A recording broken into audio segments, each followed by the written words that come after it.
સમાધિ મંદિર કે જ્યાં જે મંદિરમાં તમે વિચાર કરો દાસી જીવણ સાહેબે જ્યારે દિવાળીને દિવસે સમાધિ લીધી ત્યારે કોની કોની હાજરી હતી? હેમંતભાઈ, અદ્ભુત વસ્તુ છે. દાસી જીવણ સાહેબે જ્યારે ઘોઘાવદરમાં દિવાળીને દિવસે સમાધિ લીધી ત્યારે પાળિયાદથી આપા વિસામણ બાપુ અહીંયા હાજર હતા. પરબધામમાંથી શાર્દુલ ભગત હાજર હતા અને સત્તાધારમાંથી આપા ગીગા હાજર હતા.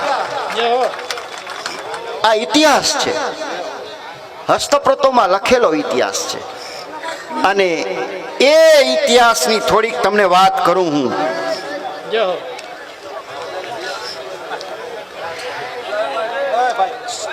એ ભાઈ હેઠા બેસી જાઓ બાપા. દાસી જીવણ સાહેબનો આ 196મો સમાધિ દિવસ છે. આજે તારીખ છે 5/11/2021, વિક્રમ સંવત 1881, ઈસવીસન 1825ની સાલ, 1825 ઈસવીસન. અત્યારે આપણે ઈસવીસન 2021 ચાલે છે.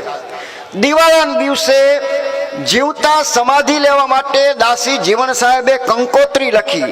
સંત મંડળ ભેગું થયું અને 75 વર્ષનું આયુષ્ય એમનું પૂરું થયું.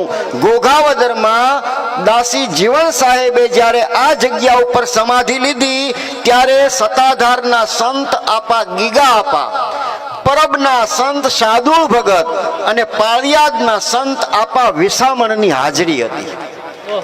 અને જીવતા સમાધિના ખાડામાં બેઠા અને દાસી જીવણ સાહેબે વાલા રે સંતોને મારા જે જે સીતારામ, વાલા રે સંતોને મારા જે જે સીતારામ એમ ગાયેલું. અને બીજું ભજન ગાયેલું કે હાટડીએ કેમ રેવાશે ભાઈ હવે મારા રામની રજા નહીં. બેહવા હારું હાટડી કીધી ખૂબ મજાની થઈ, તેડા આવ્યા શ્રી રામના ત્યારે હાટડી પડી રહી, હાટડીએ કેમ રેવાશે ભાઈ. અને એટલે આ દિવાળીના પડવાનો મેળો ભરાય છે. આપણે દિવાળીના પડવાને દિવસે શું કામ ભેગા થાય છે?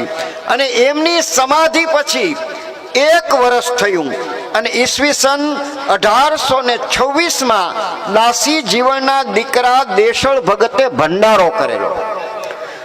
અને ત્યારે પણ 1 વર્ષ પછી ભંડારો કર્યો અને ત્યારે પણ સત્તાધારથી આપા ગીગા અહીંયા 93 વર્ષની વયે આવ્યા હતા.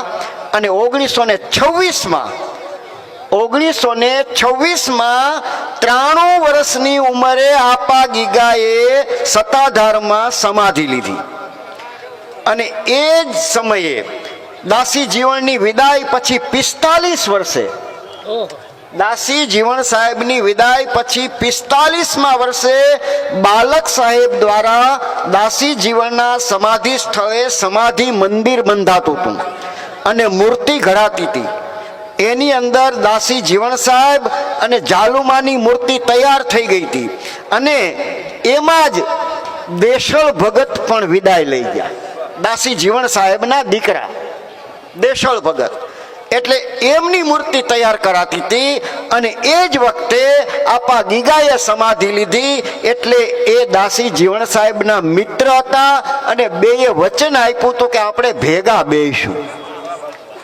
અને એટલે અહીંયા દાસી જીવણ સાહેબનું સમાધિ મંદિર થતું હતું. અને જ્યારે મૂર્તિ ઘડાતી હતી એ જ સમયે આપા ગીગાની મૂર્તિ પણ અહીંયા ઘોઘાવદરમાં સમાધિ મંદિરમાં આપણે બેસાડવામાં આવી છે. અને એ બાલક સાહેબ એ દેશળ ભગતના ગુરુ હતા.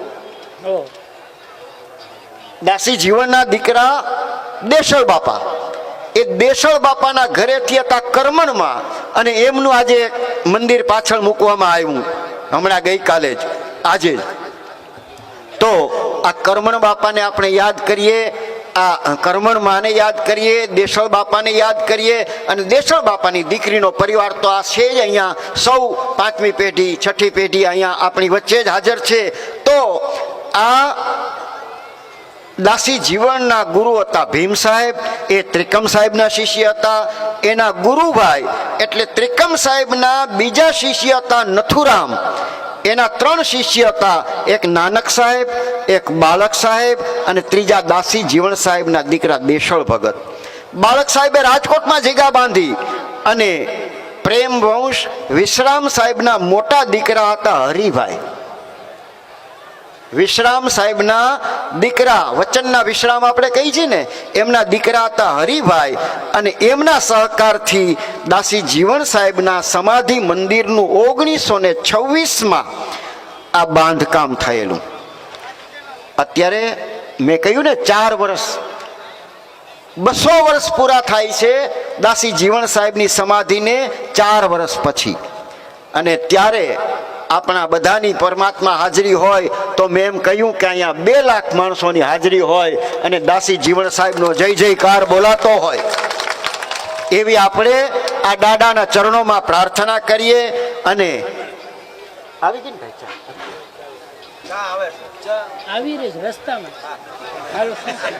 તો આ દિવસોને આપણે યાદ કરીએ, આ સંતોને યાદ કરીએ અને એ આખી પરંપરા આજ સુધી જીવતી રીતે અહીંયા ચાલી આવી હોય.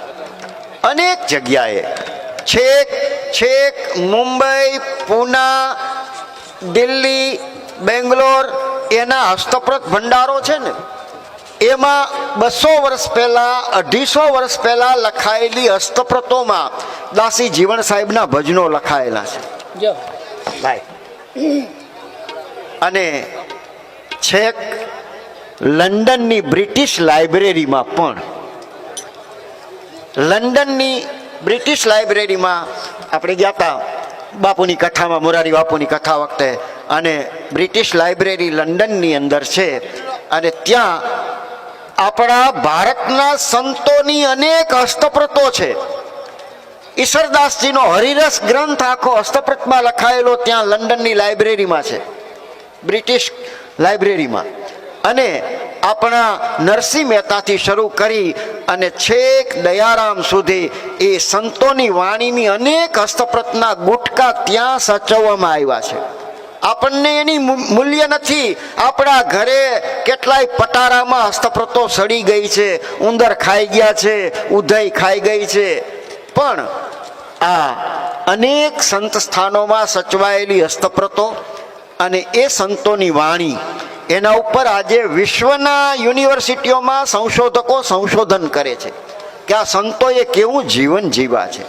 અને તમે વિચાર કરો, આજનો દિવસ, દિવાળીના પડવાનો દિવસ, કે આજે છે કેદારનાથ ધામની અંદર આદ્ય શંકરાચાર્યજીની મૂર્તિ અને એની પ્રતિષ્ઠા આપણા વડાપ્રધાન દ્વારા થઈ હોય, ભારતીય સનાતન ધર્મનો જય જયકાર વિશ્વમાં બોલાતો હોય, ત્યારે આપણા દરેક સંતો, દરેક સંપ્રદાયના દરેક સંતો અને આપણા ગુજરાતની અંદર ધર્મ મંચ પણ એ કામ કરે છે.